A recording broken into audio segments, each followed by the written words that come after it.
Le fantôme dans le mur et le cercle magique. Certains joueurs et joueuses disent avoir vu un fantôme. Par exemple, il y a cette personne sur le forum d'Animal Crossing qui a posté, je cite, « Mon frère m'a envoyé ça ». Apparemment, si on continue à jouer avec les lumières, il se rapproche.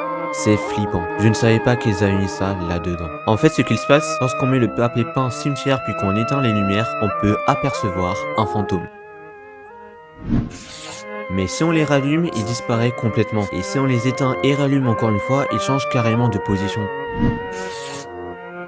J'ai été voir un peu ce que les gens disaient sur le forum Animal Crossing et Reddit, et plusieurs personnes expliquent que ce n'est qu'un petit détail caché, mais qu'il y a aussi d'autres secrets du même style, comme celui avec le cercle magique. Par exemple, si on prend un mur de bougies et qu'on utilise le seul cercle magique, que l'on peut trouver chez Sarah sur l'île de Joe, alors le cercle s'active avec une animation.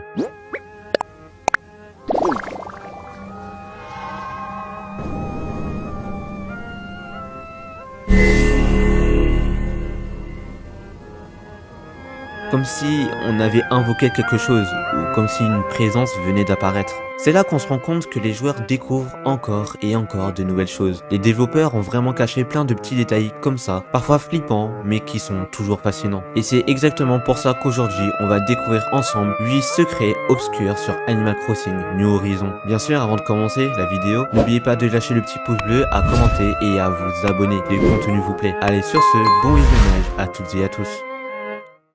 Les œuvres d'art hantées de Runar. Lorsqu'on veut acheter une œuvre d'art chez Runar pour remplir notre fameux musée, vous savez pertinemment, pour ceux qui ont joué à Animal Crossing, que Runar peut nous arnaquer. C'est-à-dire, il a 4 œuvres d'art à vendre, mais qu'une seule est authentique. Alors comment savoir si une œuvre d'art est vraie ou fausse? Tout simplement, elles ont des différences.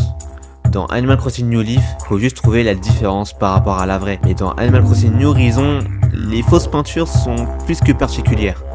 Elles sont carrément hantées.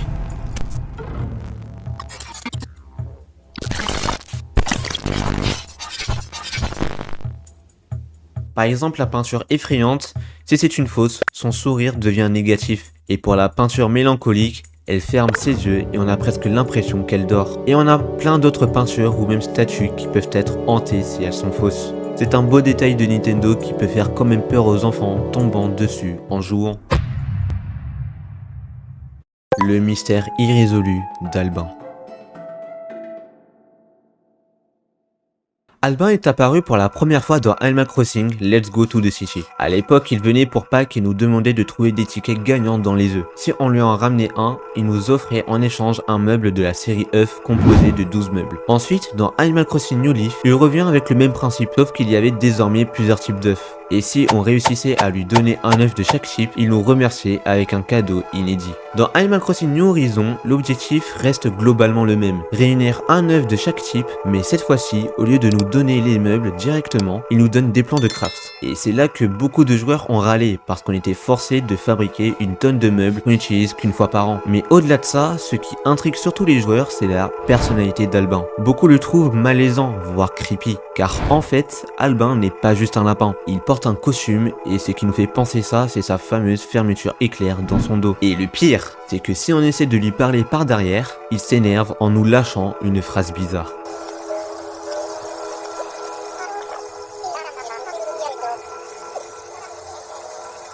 Et ce qui est encore plus flippant, c'est que si on recule, il soupire comme s'il était déçu ou heureusement qu'on n'a pas cramé quelque chose. Et au final, on ne sait pas vraiment quelle est sa nature. La seule information qu'on sait, c'est qu'il est ami avec Rudolph, le cerf qui apparaît pour la fête des cadeaux. On apprend aussi qu'ils auraient étudié ensemble à l'université des sciences. Mais d'après certains dialogues, cette période aurait été compliquée pour lui. Ce qui pousse à des théories, et si Albin avant était harcelé plus jeune, peut-être à cause de son apparence, et qu'il se réfugiait encore aujourd'hui dans ce costume. Bon, ok, ça reste une théorie, mais même les habitants du jeu trouvent ça bizarre. Certains demandent comment il arrive à danser avec ce costume, et le plus troublant, c'est qu'ils pensent que ce qu'il porte n'est pas un costume. Et pour ajouter encore plus de mystère, dans Super Smash Bros, la description officielle d'Albin dit, je cite, « Malgré ce que l'on n'a pas pu vous dire, Albin ne porte pas de déguisement.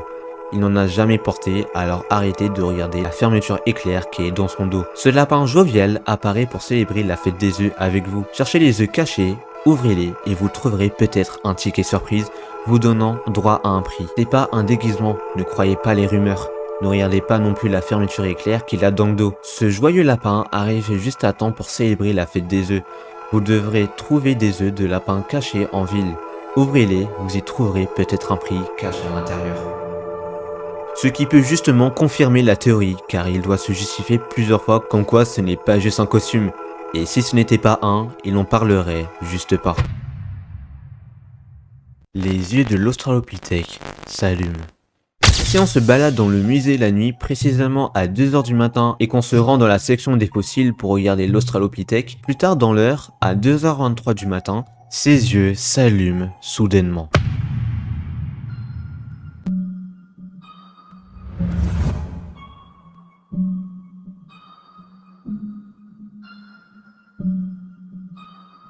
C'est ce qu'un joueur a découvert, et visiblement personne n'avait jamais fait attention auparavant. Certains disent que ça aurait peut-être un lien avec le fameux broadcast à 3 h 33 du matin sur la télé, celui avec les aliens, et d'autres vont encore plus loin dans la théorie. Comme cette personne qui a écrit, eh bien, selon le wiki de l'Australopithèque, est un genre d'hominidé qui a existé en Afrique il y a environ 4,2 à 1,9 millions d'années. Cela correspondait à une moyenne de 2,3 millions d'années. Et c'est tout ce que je sais. Alors ce mec qui a écrit ça, c'est un gros nerd. Permettez-moi de le mentionner. Voilà, je pose ça là. Alors coïncidence ou pas, est-ce que l'année pourrait avoir un rapport avec l'heure? On n'en sait rien, ça reste un mystère irrésolu. L'habitant gonflable.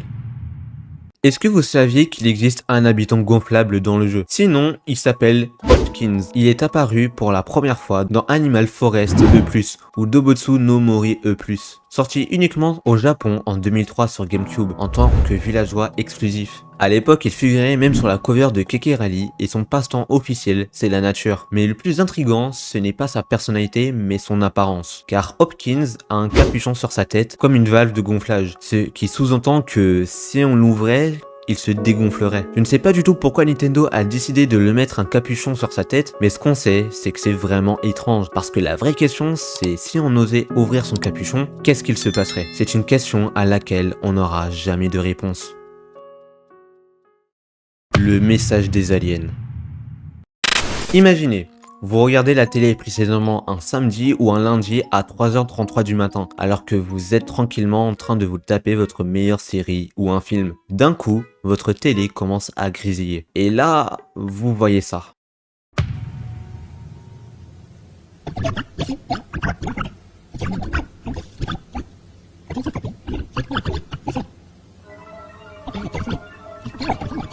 Une diffusion provenant des aliens, comme s'ils voulaient nous transmettre un message. Je n'ai jamais vraiment aucune idée de pourquoi ça arrive. On a eu le même type de message à la même heure avec les mêmes images auparavant sur Animal Crossing New Leaf. Je me souviens, quand j'étais petit, je réglais toujours l'heure de ma ville à 3 h 33 du matin pour essayer de déclencher l'événement, mais je n'ai jamais réussi. À ce qui paraît aussi, ça dépend de quelle version du jeu on a. Ça veut dire qu'on ne peut pas déclencher cet événement sur toutes les versions du jeu. Mais la question que je me pose, c'est pourquoi ce message revient-il sur New Horizons? Est-ce que les aliens veulent nous avertir de quelque chose qui va se produire? Une personne a même posté que cette diffusion venait de l'espace et ce serait une sorte d'alerte d'invasion. Le mystère obscur n'a jamais été résolu. Personne ne sait pourquoi cela se produit précisément à 3 h 33 du matin. Nintendo aime bien glisser ce genre de petites références creepy qui provient d'anciens jeux.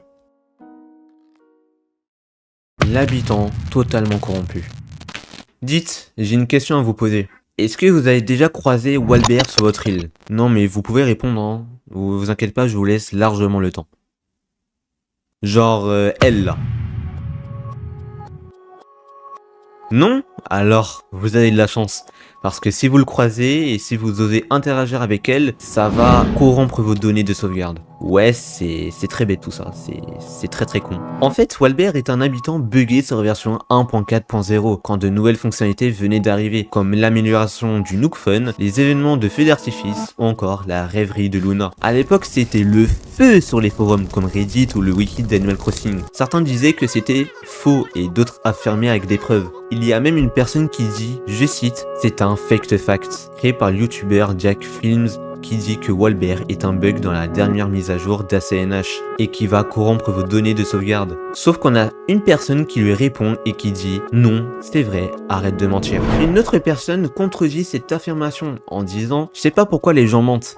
C'est un bug dans la dernière mise à jour de New Horizons. Je pense que c'est probablement un villageois qui sera ajouté bientôt. N'interagissez pas avec lui. Et je vous avoue que cette explication me paraît plutôt crédible, car Walbert était en réalité la version complètement buggée de Greta. Dans tous les cas, ça reste flippant et heureusement que je ne l'ai jamais croisé sur mon île à cette époque.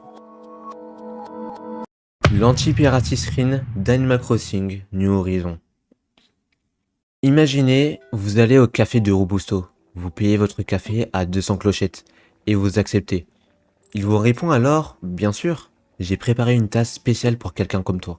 Il prépare la tasse et une fois servi, il ajoute une tasse spéciale pour un très mauvais criminel. Tu ferais mieux de la boire. À ce moment-là, une option s'affiche avec deux choix et on choisit la réponse criminel. Mais Robusto ne répond pas. On a juste l'impression que quelque chose de louche est en train de se produire, comme si le joueur qui avait lancé sa Switch n'utilisait pas un jeu original, mais une version piratée. On assiste, on lui demande des explications, mais Robusto réplique simplement « mieux vaut le boire, maintenant ». Le joueur répond qu'il ne comprend pas, et Robusto termine par un inquiétant « Ne t'inquiète pas pour ça, tu vas bientôt comprendre, pirate ». Alors on choisit « Je ferai mieux de boire ». On boit une grande gorgée,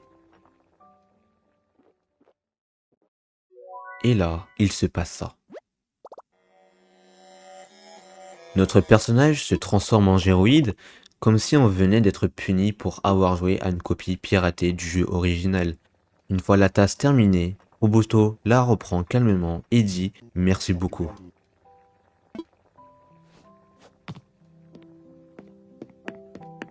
Mais au moment de quitter le café, il ajoute « Mike, j'espère que tu as appris ta leçon ». Pirater est un crime, et maintenant tout le monde saura que tu es un criminel, et il est temps pour toi d'éteindre ta Nintendo Switch.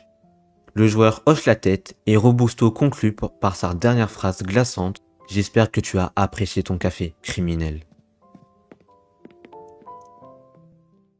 Puis la vidéo se termine par un anti-piracy screen indiquant que cette copie d'Animal Crossing New Horizons est piratée et que le compte Nintendo lié à cette Switch sera signalé avant d'être définitivement banni.